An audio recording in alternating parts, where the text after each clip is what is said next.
Wisconsin, and I'm the former deputy historian of the House of Representatives. I'm Jeanette Robertson. I'm a practicing trial attorney and part-time judge in Jonesboro, Arkansas. I'm Tim Moore from UW-Madison, Center for the Study of the American Constitution, and you are? Good morning, afternoon, Your Honor. My name is Emily Taylor, and these are my teammates, Thomas Fisher and Jeremy Clement, along with my teacher, Mr. Bader, and we are here to address the questions in Unit 2. Oh, really? I thought you were 5. We got either way. All right, Unit 2, how did the framers create the Constitution? We're going to look at question 1. At the Philadelphia Convention of 1787, quote, there was hard bargaining to be done. Political as well as intellectual skills were essential. The framers built their Constitution with the bricks and mortar of political compromise. Do you agree with this appraisal? Why or why not? What evidence can you offer to support your position? What political and intellectual skills were essential to the success of the Philadelphia Convention? Why were these skills essential? And were the framers justified in going beyond their limited mandate to revise rather than replace the Articles of Confederation? Why or why not? We agree with the statement.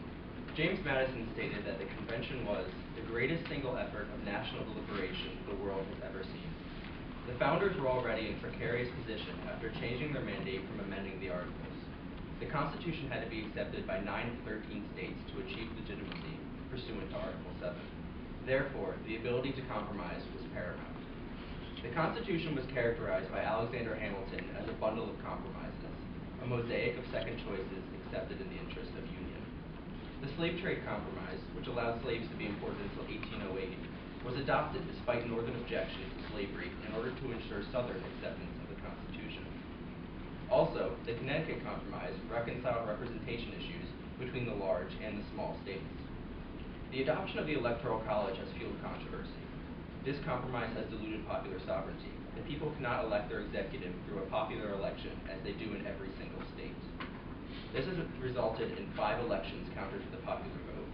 In 2000, the controversy surrounding the Bush v. Gore case prompted Florida to centralize its voter registry to avoid fraud.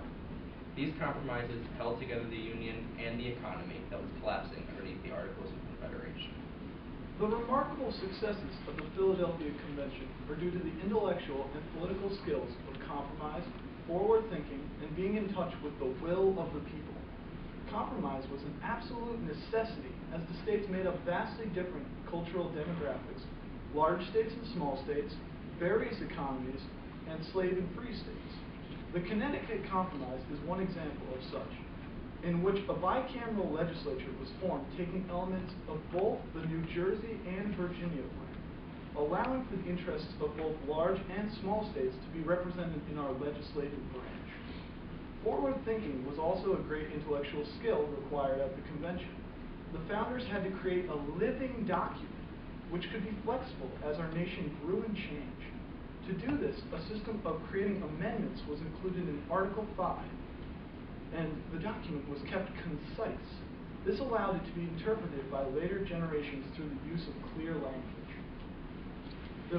This flexibility has allowed our Supreme Court to rule on numerous cases throughout our nation's history and even provide new rights to individuals, such as the individual right to privacy, recognized in Griswold v. Connecticut, and the right to association, recognized in NAACP v. Alabama. Finally, the framers needed to know the will of the people. This would give the Constitution and the new government it formed legitimacy. It needed to function. Thomas Jefferson once said, quote, "I know of no safe depository of the ultimate powers of society, but with the people themselves, acknowledging the true power of the government must come from the consent of the government." The framers were justified because of the Articles of Confederation's political and economic failures, along with state supremacy. The failures in the Articles of Confederation were the national government could not force the states to obey or enforce federal laws, Congress lacked strong and steady leadership, and there was not an executive branch. There were no national courts, and jurors were picked on a national lottery system. The federal government did not have the power to tax, and each state could put tariffs on trade between states. Alexander Hamilton made a call to the delegates to revise the Articles of Confederation, knowing that a new constitution needed to be drafted. He did that because of the state's fear of a monarchy, and which felt that a strong central government would mimic. This fear derived from the king's power of the British colonies, which took the colonists' personal liberties and natural rights away prior to the American Revolution. Thank you, Your Honors. We are now ready to take your questions. What about my robot? Just promoted. Yeah, just go first. We talk about intellectual and political skills, but this is a convention of men. Which framer do you think exhibited the most political skills among the framers at the convention? Why? I believe that James Madison influenced the convention the greatest because even though he wasn't the greatest speaker at the convention, he was very soft-spoken. He was able to work behind the scenes very well. In the Committee of Detail, for example, he was able to push through the Connecticut Compromise very smoothly through this committee and reconcile the representation issues. And although he was showed up by Alexander Hamilton on speaking concerns and advocating for his views, his notes and his writings were incredible compared to the other delegates at the convention. I would actually like to talk about Alexander Hamilton. Alexander Hamilton was actually one of the main writers for the Federalist Papers, and without those writings, I do not believe that the Constitution would have been ratified by all of our states eventually. With those writings, he was able to establish fundamental principles, constitutional principles to be exact, such as trial by jury, and have these rights already instituted. The whole disagreement between the Anti-Federalists and the Federalists was the addition of the Bill of Rights, and without Federalist Paper 84, the argument that a Constitution itself was the Bill of Rights. He was able to describe his views and was able to get the points across to the people. Okay, let's go focus on intellectual skills. Who do you think was the foremost intellect at the convention, not outside, at the convention, and why? I would still stay with James Madison because, like I said, his writings influenced the people around him, and he was able to advocate very well. He was one of the other main authors of the Federalist Papers, and the way he articulated himself through his writings, not necessarily his speech, was very influential. I would agree. I think James Madison was the most influential intellect there. He was a Federalist, and the Federalists were able to convince these delegates selected by their states that the original purpose of the convention was moved, that the articles no longer need to be revised, that they need to be thrown out entirely. And I think that was a big stepping stone that had to be taken for the country. I would respectfully disagree with my teammates. I would talk about Patrick Henry. Patrick Henry was one of the main Anti-Federalists at the time, and he was able to advocate for the more or less known as the minority rights, and he was able to discuss the implementation of getting rid of government secrecy and having more transparency, because one of his quotes when he was called to the convention was, "I smell a rat." So there's the idea he was be able to advocate for the people who are not able to be at the convention themselves.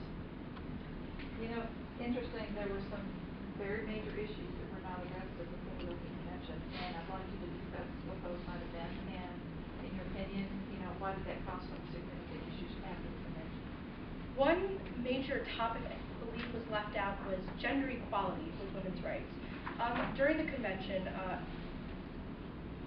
Abigail Adams actually wrote to her husband saying, "Remember the ladies," and ladies were not remembered. And this created controversy at the time because we had to have the women's rights movement, and without Alice Paul advocating for the 19th Amendment and suffrage, we wouldn't really have those rights today. So it had to be later compromised and later worked with the feminists. I think the biggest issue that was not resolved at the Constitutional Convention was the original third rail of politics, the slavery topic. Now, this debate was touched upon in some compromise, such as the 3/5 compromise, counting slaves as 3/5 of a person for representation. But the issue of slavery could not be solved in the original convention because it was a custom of the time and was so fully ingrained, especially in southern agrarian economies, that to remove slavery would likely cause the states to leave, as we were only at the time joined by a loose confederacy, and we couldn't afford for the convention to fall apart before it even began. You mentioned in your 4-minute opening statement that one of the great compromises they had the wisdom to create a living thing. So, other than the amendment process, what in the Constitution is an example of this great compromise of flexibility for the future? I think the perfect example for this is the necessary and proper clause in Article 1, Section 8. I think that we can see in the case of Lopez versus the United States, which actually upheld the right of school districts to regulate weapons within their jurisdiction. So this was an expansion of the Commerce Clause of Article 1, Section 8, which was influenced by the Necessary and Proper Clause, which is a huge expansion of government power through the judiciary, through the school districts, and through the legislature, all branches of government.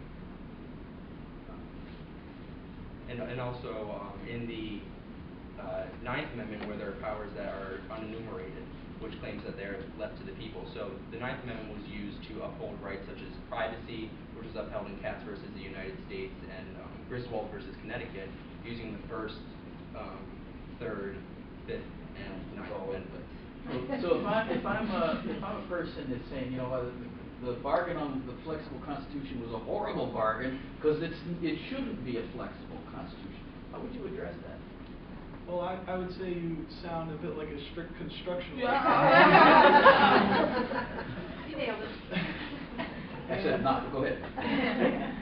Well, to address the views of a strict constructionalist, I would say that the Constitution needs to be created for a living document because our Constitution was meant to not just last for a few years, it's lasted centuries, which has only been done through its flexibility and through, although not enumerated in the Constitution, the principle of judicial review established in Marbury v. Madison that was already put forth in precedent by state constitutions and state courts.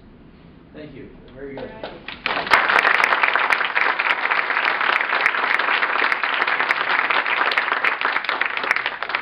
Hey, I'm digging this a lot. Your opening statement was well thought out, and I was especially prompted to think about this.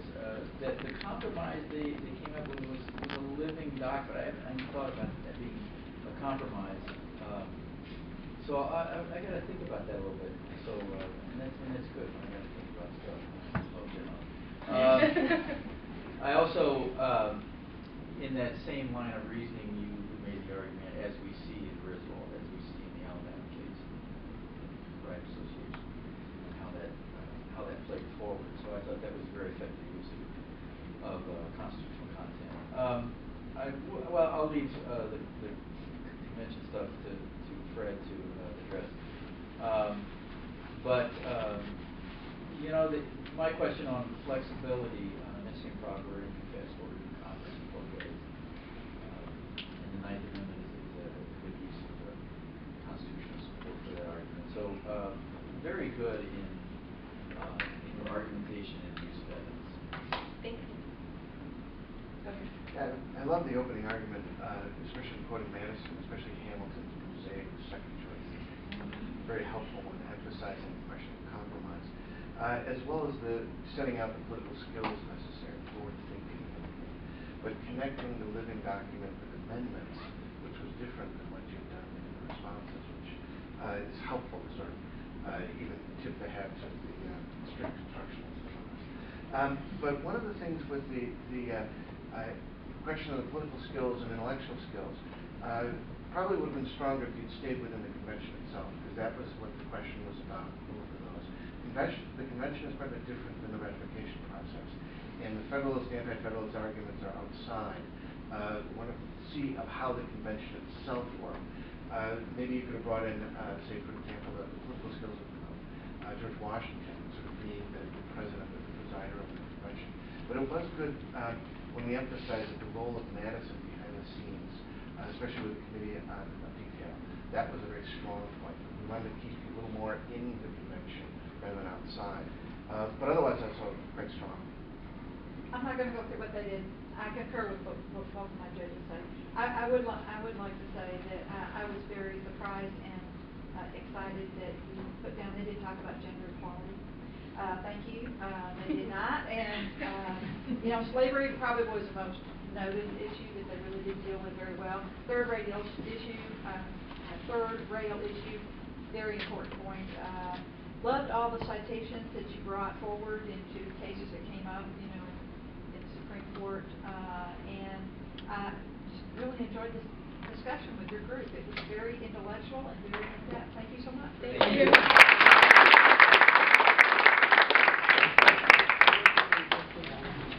Congratulations. Thank you. Congratulations. Thank you. Thank you so much. I appreciate it. Thank you. Good job. Thank you very much. Thank you.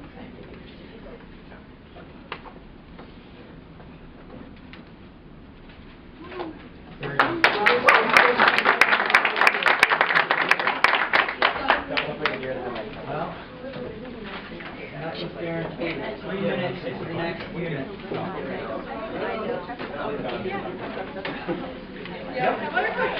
It's okay.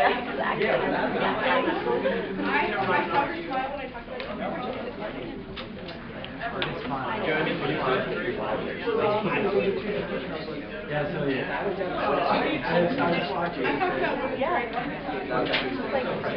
Their everyday language, like how we've been talking, they don't know, right? They don't know what the problem is. Anybody?